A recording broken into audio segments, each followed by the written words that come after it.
Hello दोस्तों, ITI classes के YouTube channel पर आप सभी का बहुत बहुत स्वागत है। तो दोस्तों, आज की इस वीडियो में हम बात करेंगे ट्रेड थ्योरी फिटर के कुछ इंपॉर्टेंट एमसीक्यूज़ की। और ये जो एमसीक्यूज़ हैं आपके फर्स्ट ईयर आईटीआई स्टूडेंट्स के लिए हैं। तो जैसा कि मैंने आपको पहले भी बताया था कि जितने भी एमसीक्यूज़ हम आपको देंगे वो आपके चैप्टर वाइज होंगे। तो वीडियो को शुरू करने से पहले मैं आपको बता दूं, यदि आप चैनल पर नए हैं तो प्लीज़ चैनल को सब्सक्राइब कीजिए, शेयर कीजिए और साथ में बेल आइकन जरूर प्रेस कर लेना, ताकि इसी तरह की वीडियोस और नोटिफिकेशन हमारे चैनल के आप तक पहुंचते रहें। तो आइए शुरू करते हैं। पहला प्रश्न है आपका कि पर्शियन ब्लू मार्किंग मीडिया के नुकसान क्या हैं। तो सबसे पहले आपको पता होना चाहिए कि मार्किंग मीडिया होता क्या है। अब आपने देखा होगा, जब आप किसी जॉब पर कार्य कर रहे होते हैं तो उस पर जब आप लाइनें खींचते हैं तो क्या होता है, वो लाइनें ठीक से दिखाई नहीं देती। तो उसकी जगह आप क्या करते हैं, जॉब के ऊपर या फिर जॉब की सतह पर आप क्या कर देते हैं, एक घोल लगा देते हैं। अब वो घोल जो होता है आपका, वो मार्किंग मीडिया का ही काम करता है। उसके बाद आप जब उस पर लाइंस ड्रॉ करेंगे तो वो आपको ठीक से दिखाई देने लगती हैं। अब मार्किंग मीडिया भी आपका चार तरह का होता है। एक होता है आपका सफ़ेद रंगाई, एक होता है आपका पर्शियन ब्लू, एक होता है आपका नीले तोते का घोल और एक होता है आपका लेआउट डाई। ये चारों के चारों जो नाम मैंने अभी आपको बताए हैं, इन सब का घोल बनाकर आप धातु की या फिर जॉब की सतह पर लगा देते हैं। उसके बाद उस पर मशीनिंग कार्य करते हैं। तो आपका जो पर्शियन ब्लू मार्किंग मीडिया होता है, इसके नुकसान ये होते हैं, जब आप इसका लेप जॉब पर कर देते हैं तो ये सूखने में थोड़ा सा ज़्यादा समय लेता है। तो इसका सबसे बड़ा नुकसान यही होता है कि सूखने में ज़्यादा समय लेता है। तो इसका जो सही आंसर होगा वो क्या होगा, आपका ऑप्शन नंबर बी होगा। इसके बाद में दूसरा प्रश्न है आपका कि इनमें से कौन सा मार्किंग मीडिया सूखने में अधिक समय लेता है।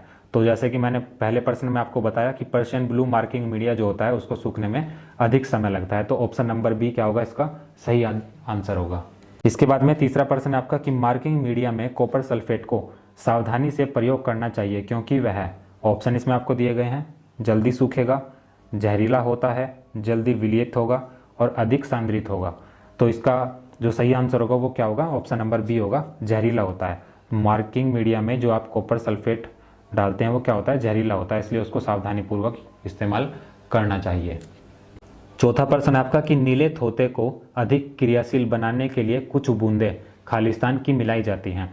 अब जब आप नीले थोते का लेप किसी धातु की सतह पर करते हैं या फिर किसी जॉब पर करते हैं तो उसमें हम उसको अधिक क्रियाशील बनाने के लिए कुछ बूंदें उसमें किस चीज़ की डाल देते हैं, सल्फ्यूरिक एसिड की डाल देते हैं। तो इससे क्या होता है कि उसका जो रंग होता है आपका मार्किंग मीडिया का, वो कॉपर में बदल जाता है। तो उससे क्या होगा, आपकी जो लाइनें होंगी वो आपकी जल्दी और आसानी से दिखाई दे सकती हैं। तो ऑप्शन नंबर ए इसका सही आंसर होगा। इसके बाद में प्रश्न नंबर 5 है आपका कि पर्शियन ब्लू मार्किंग मीडिया का प्रयोग निम्न में से कैसी सतहों पर किया जाता है। तो मार्किंग मीडिया मैंने आपको बताया कि पर्शियन ब्लू जो होता है आपका मार्किंग मीडिया, इसका जो इस्तेमाल करते हैं वो आप मशीनिंग की गई सतहों पर करते हैं। तो ऑप्शन नंबर ए इसका सही आंसर होगा। अब छठा प्रश्न है आपका कि एंगल प्लेट में स्लॉट बने होते हैं, उनके बनाने का उद्देश्य होता है। अब आपने देखा होगा, जो आपकी एंगल प्लेट होती है उसमें क्या होता है, एंगल प्लेट में स्लॉट इसलिए बनाए जाते हैं ताकि आप उस पर अपनी जॉब को सेट करके उसको फिनिशिंग दे सकें। अब होता क्या है कि ये जो आपके स्लॉट्स होते हैं, एंगल प्लेट की यहाँ पर बात की गई है, तो एंगल प्लेट में जो स्लॉट होते हैं वो आयताकार स्लॉट होते हैं। तो क्या होता है, उनके अंदर आप जॉब को सेट करेंगे और उसके बाद नट बोल्ट की सहायता से उनको अपनी जॉब को क्या किया जाता है, क्लैंप कर दिया जाता है। तो ऑप्शन नंबर डी जो होगा इसका सही आंसर होगा, क्लैंपिंग बोल्टों को जगह देने के लिए। उसके बाद में सातवां प्रश्न है आपका कि जॉब को किसकी सहायता से एंगल प्लेट पर क्लैंप किया जाता है। तो ये आपको पता होना चाहिए कि जॉब को आप एंगल प्लेट पर नट बोल्ट के द्वारा क्लैंप करते हैं, मतलब नट बोल्ट के द्वारा कस दिया जाता है जॉब को। तो ऑप्शन नंबर बी क्या होगा, इसका सही आंसर होगा। इसके बाद में प्रश्न नंबर 8 है आपका कि जॉब को पकड़ने और सहयोग के लिए किस एंगल प्लेट का प्रयोग होता है। तो एंगल प्लेट को पकड़ने के लिए और उसको सपोर्ट देने के लिए आप कौन सी प्लेट यूज़ करेंगे, स्लॉटेड एंगल प्लेट यूज़ करते हैं। स्लॉटेड एंगल प्लेट में क्या होता है, जिस आकार की आपकी जॉब होगी उसके अकॉर्डिंग उसमें क्या होते हैं, स्लॉट्स बने होते हैं, मतलब खांचे बने होते हैं। तो इसका जो सही आंसर होगा वो क्या होगा, ऑप्शन नंबर डी होगा, स्लॉटेड एंगल प्लेट।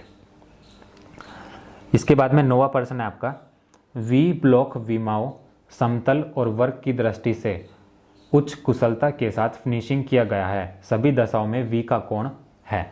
ऑप्शन इसमें आपको दिए गए हैं। पहला ऑप्शन है 45 डिग्री, दूसरा है 60 डिग्री, तीसरा है 75 डिग्री, चौथा है 90 डिग्री। तो क्या होता है, कुछ जॉब्स आपकी ऐसी होती हैं, बेलनाकार भी होती हैं, गोलाकार की भी होती हैं। तो उन वस्तुओं को क्या करते हैं, जब उन वस्तुओं को आप सरफेस प्लेट पर रखते हैं और मार्किंग करते हैं तो उनको मार्किंग करना इतना आसान नहीं होता। तो आप क्या करते हैं, जो आपकी क्या होगी वो, यदि आपकी जॉब जो होगी गोलाकार होगी या फिर बेलनाकार होगी, वो क्या करेगी, सतह पर रोलिंग करना स्टार्ट कर देती है। तो उसके लिए आप क्या करते हैं, वी ब्लॉक्स का इस्तेमाल करते हैं ताकि वो अपनी जगह टिकी रहे और उसके बाद आप जॉब पर मार्किंग कर सके। तो उन सभी दशाओं में जो वी का कोण होता है वो कितना होता है, 60 डिग्री रखा जाता है। ये तो होता है आपका छोटी जॉब के लिए। और यदि आपकी जॉब का आकार बड़ा होता है तो ये जो आपका कोण होता है ये 60 डिग्री से होकर क्या कर देते हैं, 120 डिग्री कर दिया जाता है। तो ऑप्शन नंबर बी क्या होगा, इसका सही आंसर होगा। इसके बाद में 10वां प्रश्न है आपका कि वी ब्लॉक खालिस्तान ग्रेड में उपलब्ध होते हैं। अब जो आपके वी ब्लॉक होते हैं कौन कौन से ग्रेड में उपलब्ध होते हैं, ऑप्शन इसमें आपको दिए गए हैं, ए और बी, ए बी और सी, 1 2 और 3, 1 और 2।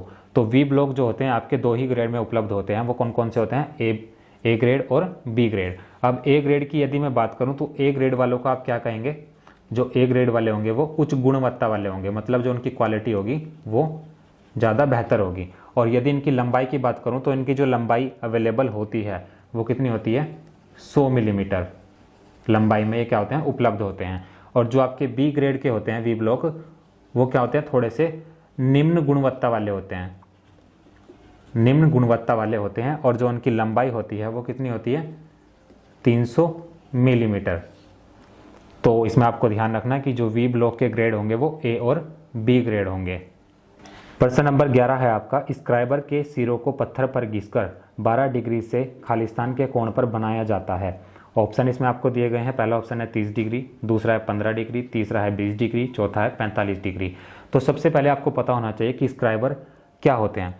धातुओं की सतह पर या फिर जॉब की सतह पर लाइंस को खींचने के लिए आप स्क्राइबर का प्रयोग करते हैं। जैसे आपने प्रकार देखा होगा तो उसी तरह के आपके स्क्राइबर भी होते हैं। ये क्या करते हैं, आपकी जॉब पर लाइंस को खींचने के लिए प्रयोग किए जाते हैं। अब क्या होता है इसमें, चूंकि क्या होता है, इसके जो दोनों सिरे होते हैं वो क्या होते हैं, नुकीले होते हैं। तो इनको पत्थर पर घिसकर क्या होता है, ये 12 डिग्री से, जो इसमें एंगल आपसे पूछा गया है वो 12 डिग्री से कितना किया जाता है, 15 डिग्री के कोण पर बनाया जाता है। तो ऑप्शन नंबर बी क्या होगा, इसका सही जवाब होगा। इसके बाद में 12वां प्रश्न है आपका कि स्क्राइबर बना होता है। अब स्क्राइबर जो होते हैं आपके वो उच्च कार्बन स्टील के बने होते हैं। ये आपको पता होना चाहिए, बहुत ही बेसिक सा प्रश्न है आपका। ऑप्शन नंबर ए इसका सही जवाब होगा। इसके बाद में 13वां प्रश्न आपका कि फिटिंग प्रक्रम में ट्रेमल का प्रयोग किस प्रकार की सतह के लिए उपयुक्त है। सबसे पहले इसमें बात करेंगे हम ट्रेमल की। ट्रेमल आपका होता क्या है। अब आपने देखा होगा कि आपके पास में जॉब्स जो होती हैं वो हर तरह की होती हैं। कुछ जॉब्स बड़ी होती हैं, कुछ जॉब्स आपकी छोटी होती हैं। तो जो आपकी बड़ी जॉब होती हैं उनकी मार्किंग के लिए आप क्या करते हैं, ट्रेमल का इस्तेमाल करते हैं। इसमें क्या होता है आपका, एक स्टील की रोड पर 2 खिसकाने वाले हेड होते हैं। एक स्टील की रोड होती है, उस पर 2 आपके हेड लगे होते हैं। वो क्या होते हैं, अब उनका जो निचला हिस्सा होता है वो क्या होता है, नुकीला होता है, जो आपका जॉब पर क्या करेगा, मार्किंग करने के काम आता है। और ऊपर क्या होते हैं, ऊपर से वो नट बोल्ट के द्वारा टाइट कर दिए जाते हैं।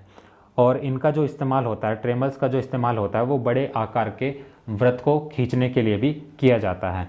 तो इसमें आपसे पूछा यह है कि ट्रेमल का प्रयोग किस प्रकार की सतह के लिए उपयुक्त होता है। तो जितनी भी आपकी मृदु सतह होंगी, मतलब जितनी भी आपकी सॉफ्ट सरफेस होगी, उनके लिए आप क्या करते हैं, ट्रेमल का इस्तेमाल करते हैं। तो ऑप्शन नंबर ए इसका सही आंसर होगा। इसके बाद में 14वां प्रश्न है आपका कि बड़े आकार की वृत्त खींचने के लिए किस उपकरण का इस्तेमाल किया जाता है। तो अभी मैंने आपको बताया कि ट्रेमल क्या होता है, बड़े आकार के वृत्त खींचने के लिए, मतलब किसी जॉब पर यदि आपको बड़े बड़े वृत्त बनाने हो तो उसका इस्तेमाल यहाँ पर किया जाता है। तो सी क्या होगा, इसका सही जवाब होगा ट्रेमल। इसके बाद में अगला और आखिरी प्रश्न है आपका कि प्रिक पंच का पॉइंट निम्न कोण पर होता है। सबसे पहले तो हम बात करते हैं पंच होता क्या है आपका। पंच जो होता है वो स्क्राइबर से खींची, आपने देखा होगा कि जब आप लाइंस को खींचते हैं स्क्राइबर के द्वारा भी आप लाइन खींचते हैं, पंच के द्वारा भी आप क्या करते हैं, एक तरह से मार्किंग का ही काम करते हैं। तो जब आप स्क्राइबर के द्वारा लाइंस खींचते हैं तो वो क्या होती हैं, आपकी लाइनें कभी कभी मिट जाती हैं, जॉब पर दिखाई नहीं देती। तो क्या करते हैं हम, जो आपने लाइन ड्रॉ की, जैसे मैंने कोई लाइन ड्रॉ की, तो इस लाइन से 2.5 मिलीमीटर की दूरी पर आप क्या कर देते हैं, पंच लगा देते हैं। जैसे यहाँ से लेकर यहाँ तक की जो दूरी है कितनी है, 2.5 है, तो 2.5 mm की दूरी पर आप क्या लगा देते हैं, एक पंच लगा देते हैं, मतलब एक बिंदु लगा देते हैं। बिंदु लगा देते हैं, वो क्या करता है आपका, वो आपका एक मार्किंग पॉइंट के द्वारा दिखाया जा सकता है जॉब पर, या फिर कह सकते हैं कि एक वो मार्किंग पॉइंट का काम करता है आपकी जॉब पर। तो इसमें क्या होता है, अब आपका जो ये आपके पंच होते हैं, ये भी आपके कई तरह के होते हैं। आपका एक प्रिक पंच होता है, सेंटर पंच होता है, पिन पंच होता है, कई तरह के आपके पास में पंच होते हैं। अब ये जो पंच होते हैं आपके, ये आपका स्थायी मार्किंग के लिए प्रयोग किए जाते हैं, स्थायी मार्किंग के लिए।